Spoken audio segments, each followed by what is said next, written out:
Bismillahirrahmanirrahim.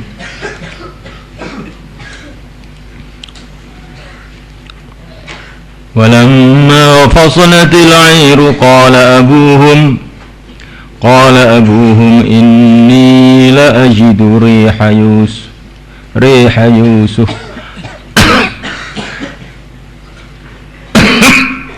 Allahumma shalli ala inni la ajidu riha Yusuf laula an tufannidun.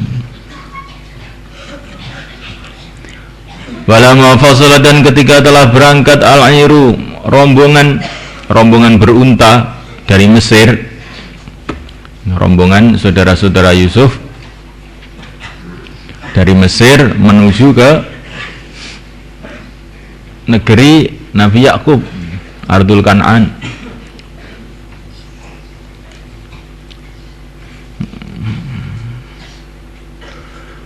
Falamma fasalat, ketika telah berangkat al-airu, kafilah atau rombongan berunta, itu saudara-saudara Nabi Yusuf dari Mesir menuju ke rumah. Qala, berkata abuhum, ayah mereka Nabi Yakub, ini sesungguhnya aku la ajidu, sungguh aku menemukan riha Yusufa, bau Nabi Yusuf, laula antufannidun, sekiranya kamu semua tidak menuduhku rusak akalnya. Jadi ketika rombongan saudara-saudara Nabi Yusuf itu berangkat dari Mesir, itu baru berangkat saja, dan Nabi Yakub yang di rumah itu sudah membau baunya Nabi Yusuf, yang aneh. Jadi Allah mengirimkan baunya Nabi Yusuf ke hidungnya Nabi Yakub, dari jarak ribuan kilometer. Tapi Nabi Yakub ini mengatakan dengan sangat hati-hati kepada keluarganya, saya sudah membau baunya Yusuf, jangan kamu menuduh saya rusak akalnya, ini beneran ini.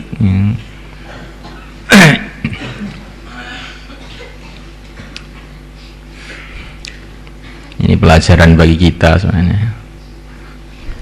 Kalau pertolongan Allah sudah datang, kalau memang musibah sudah waktunya habis, itu ya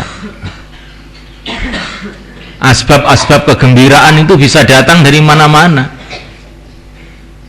Sampai angin pun telah membawa kabar gembira kepada Nabi Yakub. Jadi kalau memang sudah waktunya, waktu kegembiraan ini bisa datang kegembiraan dari mana-mana. Begitu juga kalau waktu musibah telah datang, ya musibah itu bisa datang dari mana-mana. Qalu, mereka berkata, tallahi, demi Allah, innaka, sesungguhnya engkau, la fi dhalalika, sungguh di dalam kekeliruan engkau, al-qadimi, yang dahulu.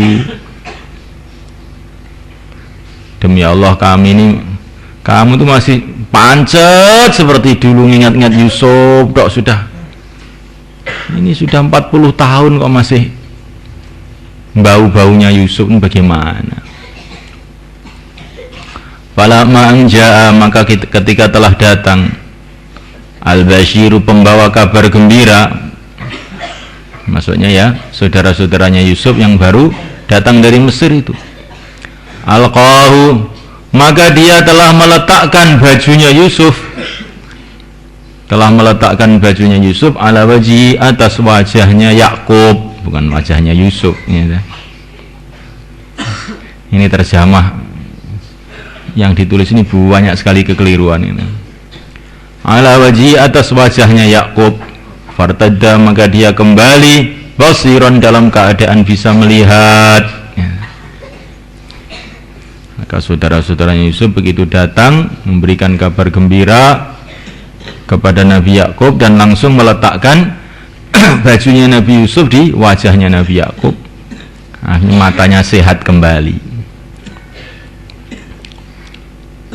Qala, Nabi Yakub mengatakan, alam akul, bukankah aku katakan lakum kepada kamu, alam akul, tidakkah aku katakan lakum kepada kamu, ini sesungguhnya aku a'lamu, mengetahui, minallahi, dari Allah, ma la ta'lamun, perkara yang kamu tidak tahu. Ini juga pelajaran banyak ini. Pelajaran banyak sebagaimana yang dikatakan para ulama, azhadun nas bil alim ahluhu. Orang yang paling tidak mau menghormati orang alim itu biasanya keluarganya sendiri. Karena tiap hari kumpul, tiap hari tidur sama-sama, makan sama-sama. Begitu juga ini keluarga Nabi Yakub ini. Ini sudah ayahnya ini seorang nabi, seorang rasul, malah dituduh macam-macam.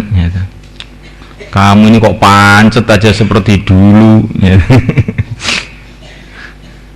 Ya, setelah kabar berita itu menjadi kenyataan, Nabi Yakub baru berbicara, bukankah aku sudah mengatakan kepada kamu, saya ini tahu dari Allah perkara yang kamu tidak tahu. Tapi kamu ini ngengkel terus saja. Maka orang itu harus hati-hati. Orang itu kalau dekat matahari kadang-kadang silau sehingga tidak bisa melihat matahari itu sendiri. Jadi juga kalau orang itu dekat ahli ilmu kadang-kadang malah justru nggak mau ngaji. Tapi yang jauh-jauh malah datang. Yang dekat malah nggak mau. Nah ini satu musibah. Maka setelah apa yang dikatakan Nabi Yakub itu jadi kenyataan, maka keluarganya mengatakan, qalu, mereka mengatakan, ya abana, hai ayah kami, istaghfir, mohonkanlah ampun lana untuk kami, dzunubana, dosa-dosa kami, inna, sesungguhnya kami, kunna, adalah kami, khotiin, orang-orang yang keliru. Qala Yakub mengatakan, saufa astaghfiru, nanti aku akan memintakan ampun lakum, untuk kamu semua, Rabbi, Tuhanku, innahu, sesungguhnya Rabbi, huwa dia al-ghafurur rahim, adalah yang maha pengampun lagi maha penyayang. Kenapa kok Nabi Yakub mengatakan saufa, nanti saya akan memintakan ampun kepada kamu, tidak langsung dimintakan ampun? Kenapa? Sebagian ulama mengatakan karena beliau menunggu waktu yang munasib, menunggu tengah malam atau akhir malam untuk istighfar untuk anak-anaknya. Masya Allah. Falamma dakhalu ala Yusuf awa ilaihi wa qala dukhulu Misra insya'allahu aminin. Falamma dakhalu, ketika mereka telah masuk, ala Yusufa, atas istana Yusuf, awa, maka dia mendekatkan, Yusuf mendekatkan, ilaihi, kepadanya, abawaihi, kedua ayahnya. Masya Allah. Jadi ketika mereka ini, maksudnya ini diringkas cerita ini, Nabi Yakub dengan seluruh keluarganya, semua mereka berangkat ke Mesir. Sampai di Mesir, masuk di istananya Nabi Yusuf, maka Nabi Yusuf telah mendekatkan kedua orang tuanya, ayah dan ibunya, kepada beliau. Waqala, dan beliau mengatakan, Yusuf mengatakan, udkhulu, masuklah kamu semua Misra, negeri Mesir, insyaallah, bila Allah mengendaki, aminin, dalam keadaan aman. Insyaallah litabarruk, ya. Insyaallah litabarruk, untuk mengambil barokah, ya. Orang itu kalau punya rencana-rencana apapun, walaupun rencana itu tampaknya sudah pasti, keinginan apapun walaupun tampaknya sudah pasti, hendaklah mengucapkan insya Allah. Ini termasuk ciri khas umat Muhammad yang diceritakan kitab Taurat, bahwa apa saja mereka berencana, mereka mengucapkan insyaallah. Dan sesuatu rencana yang diucapkan dengan insyaallah ini nanti akan diberkati oleh Allah SWT. Sebagaimana Nabi Sulaiman alaihissalam punya rencana begini, tapi beliau tidak mengucapkan insyaallah pada waktu itu. Maka baginda Nabi alaihissalam mengatakan, seumpama Nabi Sulaiman waktu itu mengucapkan insyaallah, rencananya akan berhasil semuanya.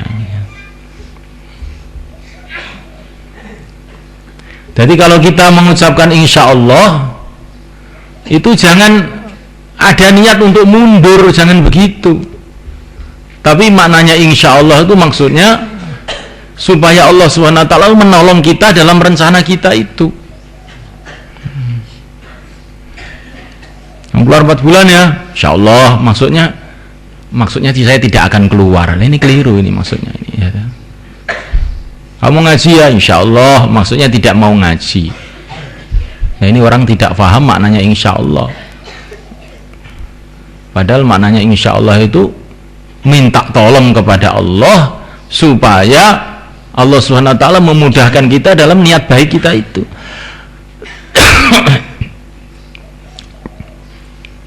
Warafa'a, dan dia menaikkan abawahi, kedua ibu bapanya, ala arsy, atas singgasana. Wa kharru, dan mereka tersungkur menjungkalkan diri lahu, kepada Yusuf, sujadan, dalam keadaan bersujud hormat. Jadi kedua orang tuanya didudukkan dalam singgasananya, kemudian saudara-saudaranya semua sujud hormat kepada Nabi Yusuf.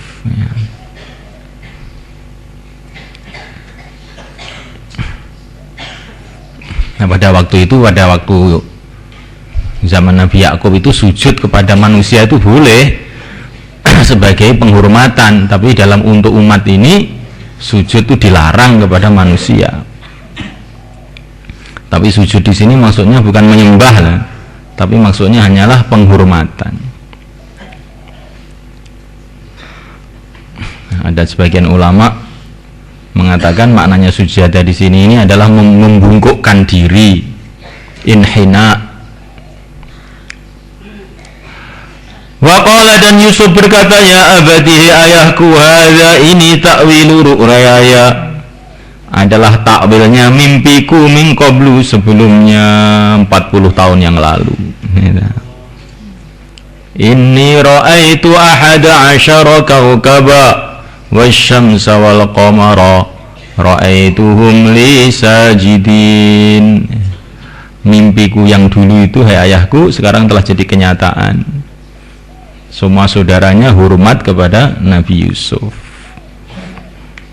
Tapi sebelum mimpi itu jadi kenyataan, kabar gembira dalam mimpi jadi kenyataan, prosesnya panjang. Nabi Yusuf mengalami penderitaan yang dahsyat. Setelah itu jadi kenyataan juga. Maka ini pelajaran buat kita, bahwa janji-janji Allah itu pasti, tapi biasanya sebelum datangnya janji itu akan ada ujian-ujian dulu. Ada ujian dulu. Seperti Allah SWT memberikan wahyu kepada ibunya Nabi Musa, wa idza khifti alaihi fa'alqihi fil yam wa la takhafi wa la tahzani inna radduhu ilaik wa ja'alahu minal mursalin. Kalau kamu khawatir mengenai keadaan Musa ini, kamu buang dia ke lautan, dan ini Musa ini nanti akan saya kembalikan kepada kamu, dan Musa ini akan saya jadikan menjadi seorang nabi dan rasul.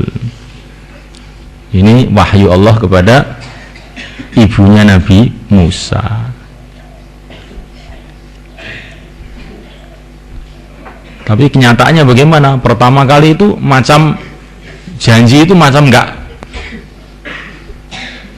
nyata gitu, dibuang.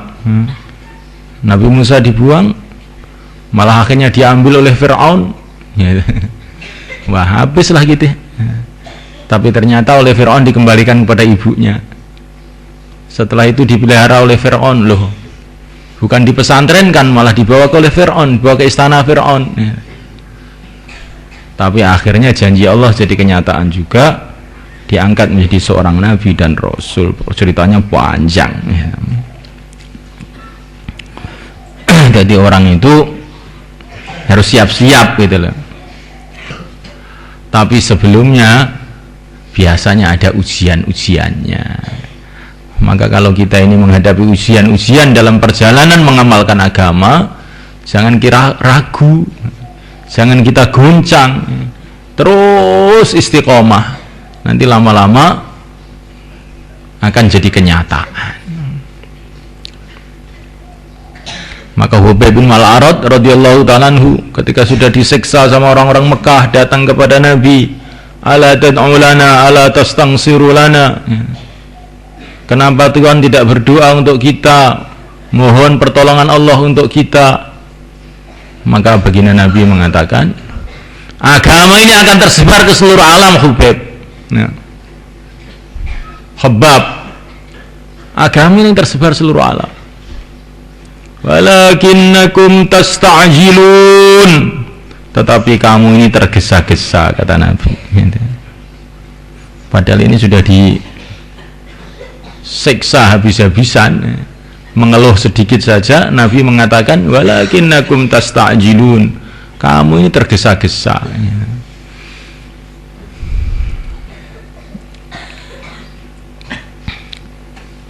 Jadi kalau kita ini punya tujuan apa, doa, saya ini sudah doa, sudah baca selawat ini, sudah baca ini, tapi kok otak saya ini tetap tumpul saja, Pak. Nah, ngaji tetap sulit saja. Mungkin saya ini memang sudah tidak cocok dengan ngaji ini. Saya mau buka toko saja. Ya. Ada santri seperti itu tuh, ada banyak itu. Ya. Ini jangan begitu, kamu sabar dulu, sabar terus, nanti satu saat Allah SWT itu akan membuka. Kamu renungi ceritanya Nabi Yusuf, untuk menuju kemuliaan itu, untuk menuju kemuliaan, untuk duduk di singgasana di Mesir, harus masuk sumur dulu. Jadi budak dulu, masuk penjara dulu, akhirnya malah jadi penguasa di Mesir. Qad ja'alaha, sungguh Allah telah menjadikan mimpi tersebut. Qad ja'alaha, sungguh telah menjadikan mimpi tersebut Rabbi, Tuhanku, haqqan, menjadi kenyataan. Wa qad ahsana, dan sungguh Dia telah berbuat baik, Tuhanku telah berbuat baik kepada aku. Idza akhrajani, ketika Dia telah mengeluarkan aku minas sijni, jadi penjara. Wajah, dan telah mendatangkan bikum, dengan kamu semua, minal badwi, dari padang pasir. Mimbati an-nazagha, setelah merusak hubungan atau mengganggu asyaitanu, syaitan, baini, antara aku, wa baina ikhwati, dan antara saudara-saudaraku. Subhanallah. Ini kata-katanya Nabi Yusuf yang ajib sekali. Allah telah menjadikan mimpiku jadi kenyataan. Allah telah berbuat baik kepada aku ketika Allah telah mengeluarkan aku dari penjara dan mendatangkan kamu semua, ayah, ibu, keluarga semua, dari padang pasir ke negeri Mesir ini. Setelah syaitan merusak hubungan antara aku dengan saudara-saudaraku. Jadi Nabi Yusuf itu tidak menyalahkan saudaranya, yang disalahkan itu syaitan. Syaitan telah merusak hubungan antara aku dengan saudara-saudaraku. Jadi sama sekali saudaranya nggak disalahkan. Lah kita ini sebagai seorang dai, seorang mukmin itu harus begitu. Kalau kita mendapatkan masalah dengan saudara-saudara muslim kita, itu jangan kita langsung menyalahkan saudara-saudara muslim kita itu, tetapi pahami bahwa ini adalah rekayasa syaitan, usaha syaitan merusak hubungan antara kita dengan saudara muslim kita, sehingga kita tidak ada benci kepada saudara-saudara muslim kita. Ini ada orang ketiga ini, ada orang ketiga ini dalam urusan ini. Siapa? Syaitan.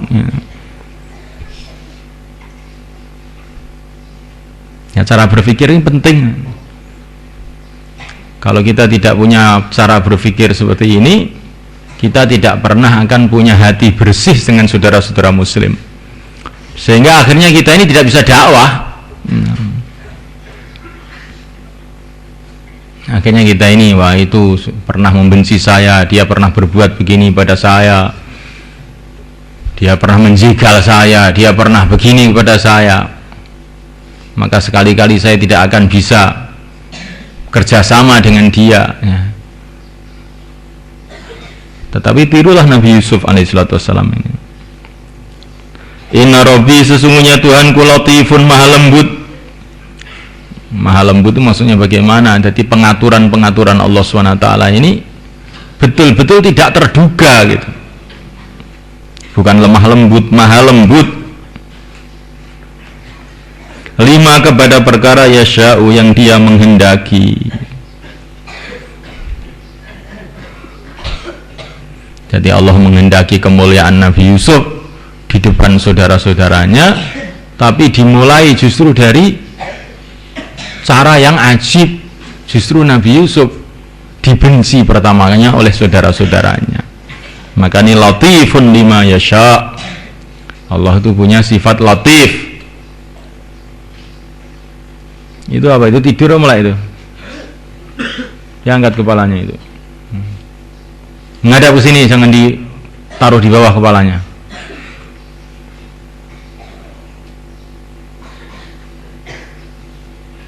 Ya, Allah Subhanahu wa taala itu punya sifat latif.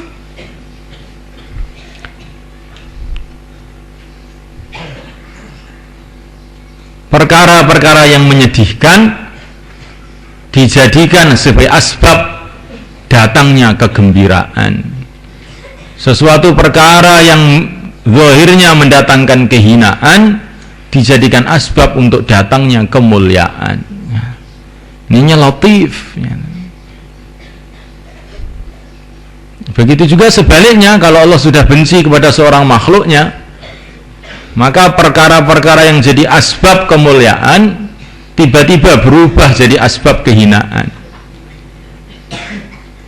Di Fir'aun keluar dengan 1 juta pasukannya, dengan kuda-kudanya yang paling hebat, ya. Kelihatannya ini akan asbab kemuliaan Fir'aun, tapi ternyata dijadikan oleh Allah sebaliknya, asbab kehinaannya. Tenggelam ke lautan seperti tikus, ya.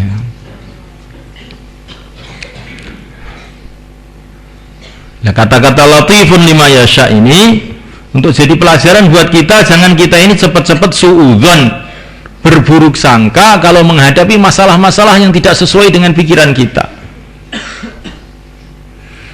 Wa asa an takrahu syai'an wa huwa khairul lakum wa asa an tuhibbu syai'an wa huwa syarrul lakum. Wallahu ya'lamu wa antum la ta'lamun. Kadang-kadang perkara yang kamu cintai justru itu buruk buat kamu. Sebaliknya kadang-kadang perkara yang kamu benci baik untuk kamu. Allah tahu, kamu tidak tahu. Nah, ini kegagalan manusia ini di sini ini biasanya.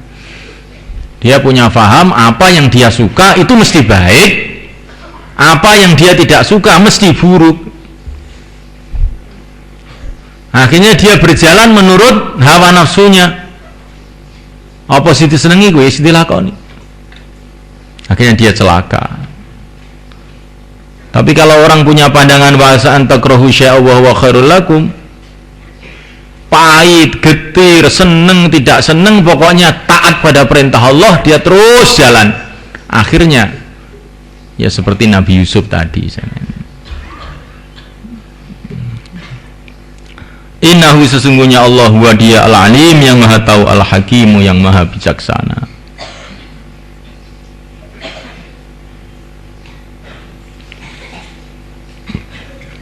Rabbi, engkau sudah memberikan kepada aku minal mulki, dari sebagian kerajaan. Wa 'allamtani, dan engkau telah mengajarkan kepada aku min ta'wil al-ahadis, dari takwilnya mimpi-mimpi. Fatirus samawati wal ard, hai pencipta langit dan bumi. Anta, engkau wali, adalah pelindungku fid dunya wal akhirah, di dunia dan akhirat. Tawafani, matikanlah aku musliman, dalam keadaan muslim.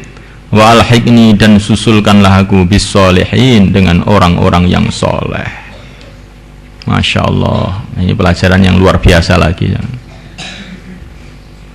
Setelah Nabi Yusuf mendapatkan kemuliaan yang luar biasa, mendapat kerajaan di Mesir, dikasih mukjizat macam-macam, diantaranya adalah mentakwilkan mimpi-mimpi.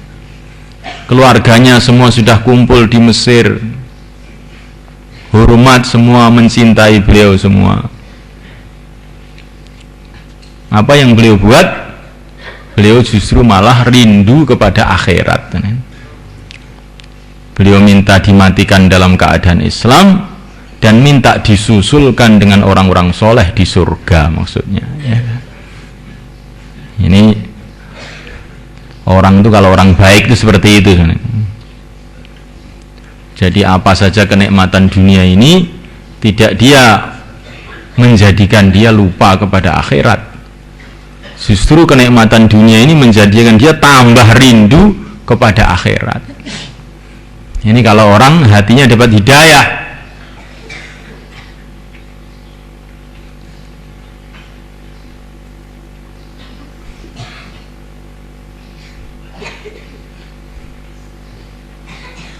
Semoga Allah kasih faham kita semua, Masya Allah.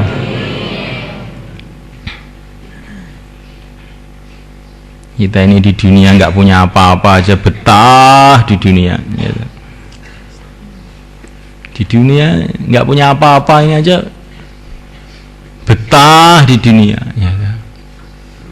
Ini Nabi Yusuf ini sudah punya segalanya, malah nggak betah di dunia, ingin pindah dari dunia ini. Coba kamu renungi.